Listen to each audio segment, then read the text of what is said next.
عیدین کی راتوں کو قیام کرنے کا باب، یعنی عید الفطر کی رات جسے چاند رات کہتے ہیں، اور عید الاضحیٰ کی رات جسے جو 10 ذو الحج سے پہلے 9 ذو الحج اور 10 ذو الحج کے درمیان کی جو رات ہے، یہ 2 راتیں عیدین کی راتیں کہلاتی ہیں۔ ان راتوں میں قیام کرنے کے ثواب کے عنوان سے امام ابن ماجہ نے یہ عنوان قائم کیا، اور اس عنوان کے تحت 1782 نمبر حدیث لائے، جس کے راوی حضرت ابی امامہ رضی اللہ عنہ ہیں، جو نبی کریم صلی اللہ علیہ وسلم سے روایت کرتے ہیں۔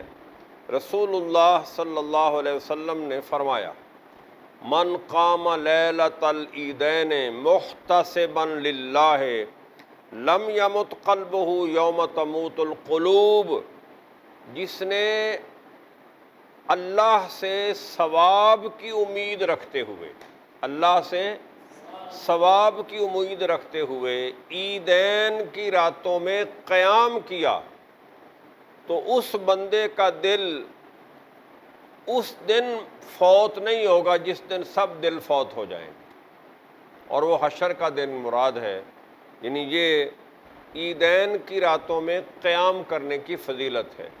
کہ اس کے دل کو ہمیشہ کی زندگی نصیب ہوگی،